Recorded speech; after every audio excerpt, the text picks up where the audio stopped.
Hello दिदी, आज त के हो साग केलाइरहनु पर्छ त? किन हो? अनि मासु मात्र बोकाएको छ रे कि भाइ, त्यही भएर साग ल्याएको नि भइहाल्छ। हजुर।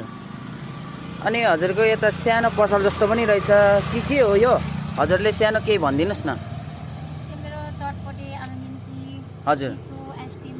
हजुर हजुर भित्र त ठुलै छ, बाहिर हजुर। यसो अब यहाँ यो देखावटीको लागि राख्नु भएको हो? हजुर हजुर हजुर देखाएको मात्रै हो यो चाहिँ हैन। हजुर। भित्र त मेरो ठुलै छ, सबै सामानहरू पाइन्छ।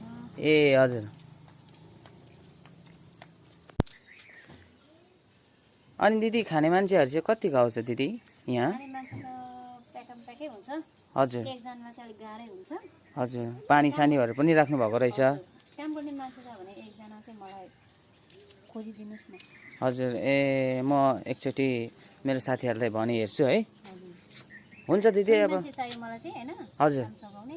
हजुर एकजनामा चाहिँ म एकदमै गाह्रो हुन्छ मलाई चाहिँ हैन। मान्छेहरू प्याकम प्याक हुन्छ। त्यो 2:30 बजे चाहिँ खोल्छु। 3 बजेदेखि त म त एकदमै 6 बजेसम्म त गाह्रै हुन्छ। अहिले चाहिँ अलिक छैन आज चाहिँ। हजुर। ए अरू बेला त अहिले त खुल्लै छ, मान्छेहरू हिँडेर छैन रहेछ है दिदी? बेलुका पनि साँझ भइसक्यो। हजुर। कति बिक्री भयो त दिदी आज?